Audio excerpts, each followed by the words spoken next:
The Chinese government wants the U.S. to stop taking inappropriate actions against country's tech firms after 5 more Chinese companies were essentially banned from buying parts from their American counterparts. Yahoo Finance's Rick Newman is here now with the latest. So, Rick, this week, I think in markets, we're all sort of waiting for the Trump-Xi meeting that is supposed to happen this weekend at the G20.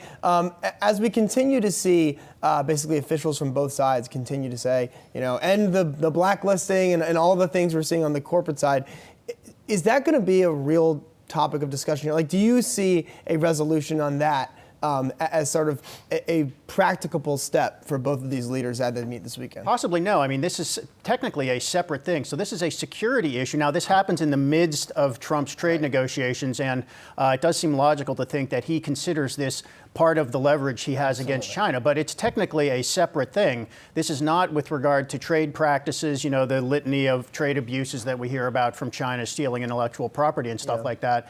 This is the possible ability they might have to basically infiltrate the next generation communications grid here in the United States and in other countries through the equipment they provide that would be part of the build out for 5G. I mean, the interesting part of this is that we're not really talking about Chinese companies supplying the U.S. We're talking about Chinese companies that supply Nokia and Ericsson, which are European companies that do provide a lot of this equipment to the United States. So the concern is that China could rig this equipment for spying purposes or for to help take down the communications grid here if it ever felt the need to do that.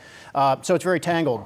Well, I mean, what's interesting, though, is we keep having this conversation about how, well, these are actually unrelated, or, oh, this doesn't have to do with the trade war. But I feel like we're not going to be able to have, or the administration, I guess, because I'm not doing the trade war, they're doing the trade war, right? They're not going to be able to have a real discussion with Beijing about the trade fight if they're going to act like these are unrelated issues. Because as far as I can tell, they're exactly the same.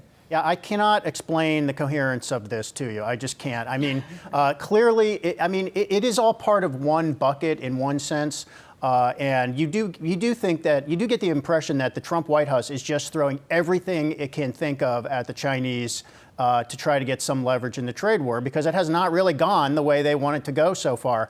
So yes, could the Trump administration pull back on these new limitations on these companies as part of some kind of deal? I guess so. I think there's there's sort of a different ways you could see all of these issues shaking out sort of along a spectrum. I mean, it's not like all these sanctions go away all at once. They could remain in place over a period of time, pull them back gradually over a period of time. Much like the trade talks. That's right, yeah. So based on, Beijing meets demands and stuff like that. So this could, there just are so many tentacles to this thing that it's really hard to keep it all straight at this point. One of the voices that I feel like is not really heard right now are the voices of the U.S. tech companies. And I don't know if you've been following that angle at all, if the CEOs of U.S. tech companies that are kind of caught in the crosshairs that the administration is claiming as their own almost, do you feel as though there is that separation and tech giants feel as though this is in line with what they want and their vision for the future, or they would rather not speak up because that hurts their business? So those tech companies would be companies like Verizon, our parent company, AT&T,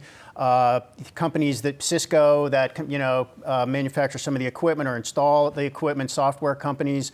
I think what's happening now, this is a new thing that they want to ban U.S. interactions with these companies at providing the fight. This just came up last week. So I think what's probably happening right now is a lot of discussion.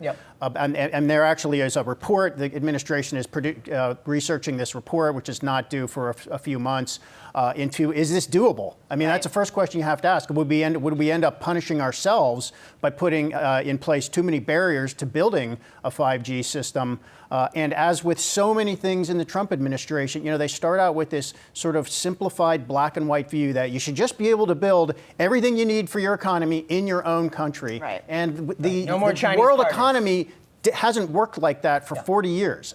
So can you kind of put the genie back in the bottle and domesticize some of this? Trump's business hasn't worked like that since it's inception. Totally true. It's totally true. He wouldn't have money if he didn't go abroad. That's You're right. kidding. There's some contradictory things in this edict. I'm just saying he should know if he's a businessman. Right. And let's also make sure we say, Rick, when we say, well, there's the risk that it'll also hurt the American companies, I think it already is. We've heard from a lot of these companies that the the efforts to punish the Chinese companies are hurting the American companies, maybe even equally. That's the whole problem with tariffs. And this is why a lot of trade experts say Trump is right about, he's attacking the right problem, abuses by China on trade, and also possible national security implications of these technology things. But the way he's going about it is counterproductive because tariffs, when you just unilaterally by yourself say we're going to impose tariffs, you do that. First, you hurt yourself by forcing your own consumers and businesses to pay the tariffs and to pay more.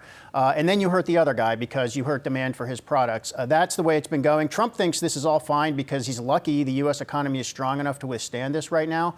But I mean, we've been talking about this all year. When is this going to start to show up in corporate earnings? It probably already is. If the economy is weakening, how much longer can this go on without causing real problems? Let's see holiday come December. It's a problem. Let's see what happens. All right, Rick Newman, thanks so much. Thanks, guys.